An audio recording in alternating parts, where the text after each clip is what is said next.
Darkness rises, and light to meet it. Jedi scholars have speculated whether the Sith played a part in the war with the Yuuzhan Vong.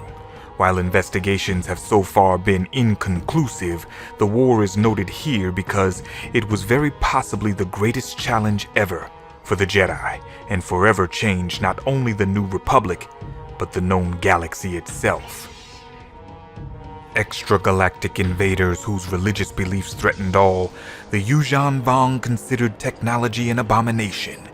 In the name of their gods, they performed blood sacrifices and painful rituals with fanatical devotion and believed it was their holy duty to destroy non-living architecture, machines, droids, and all infidels who opposed them.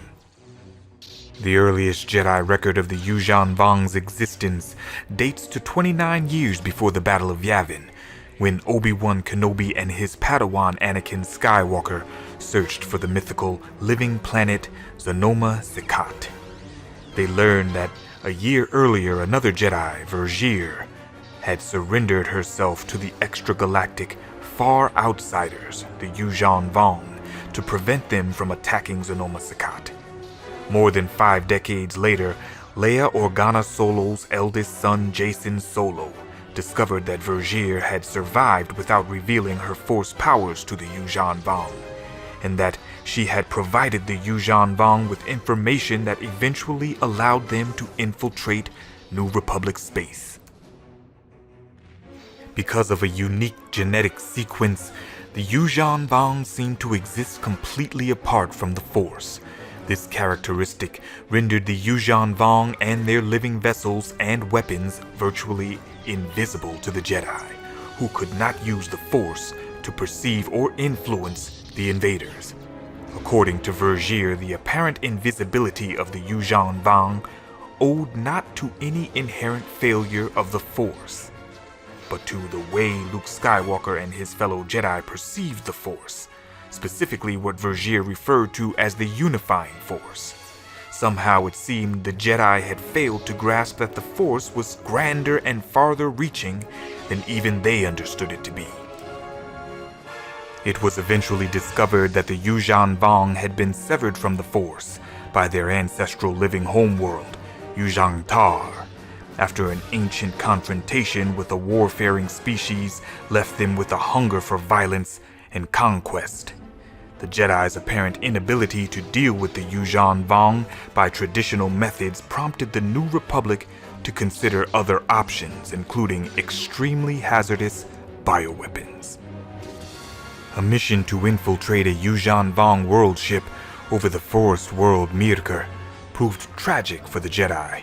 Leia Organa Solo's youngest son, Anakin Solo, died, and Jacen Solo was abducted by the Yuuzhan Vong.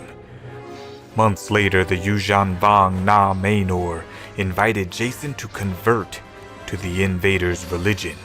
Jacen agreed because he hoped to destroy the Yuuzhan Vong from within, but as events turned out, he escaped and returned to his family.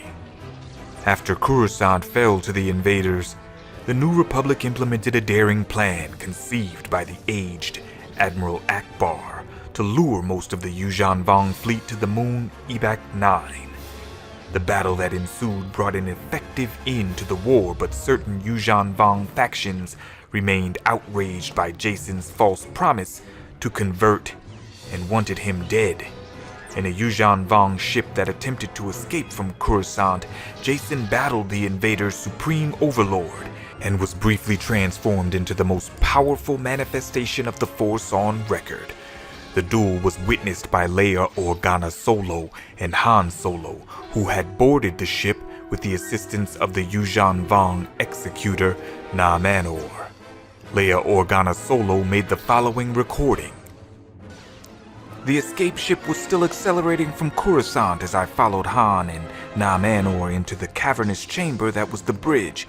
What I saw made me feel as if I were wedged between a dream and a vision, lifted into a realm that was usually denied to mortal beings.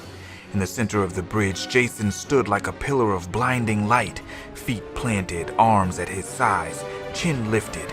The dazzling light seemed to spin outward from his midsection and surround him like an aura. His face was almost frighteningly serene and also, I thought, a touch sad. The pupils of his eyes were like rising suns. He seemed to age 5 years, features maturing, complexion softening, body elongating. I felt lightheaded, as if I'd forgotten to breathe. Across the bridge, a male Yuuzhan Vong, Jason later identified him as the Supreme Overlord, was pinned to the coarse bulkhead like a captive shadow moth.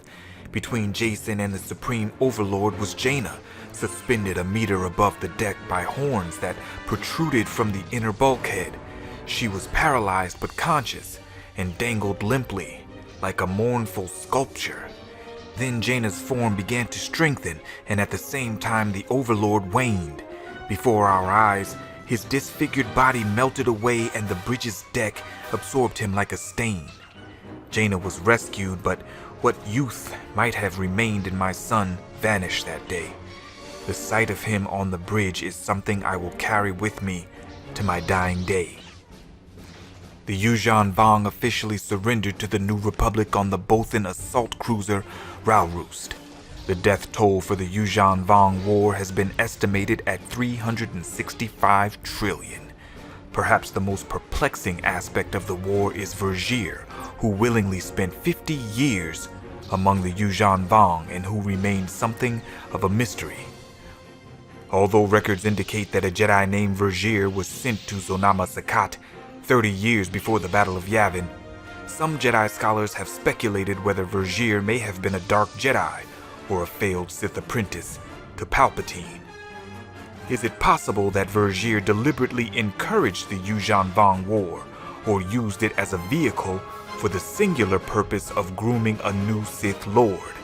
While some Jedi scholars have dismissed this theory, there are precedents for Sith conspiracies that were years in the making, leading to interstellar war and new Sith regimes. All that is certain is that Jacen Solo was heavily influenced and transformed by the being who called herself Vergir, and it is in part because of her that he is the Jedi he is today. Join me next time as we discuss Luke Skywalker and his first encounter with the dark sider Lumia. If you're new here to the channel, subscribe and join the Dreamwalkers on our journey. Be sure to check out the Rancor Report where we discuss what's trending in pop culture, gaming and Star Wars news, reviews, theories, and clues. I do what I love. I hope you love what I do. This has been Lore and Legends. Until next time. This party's over.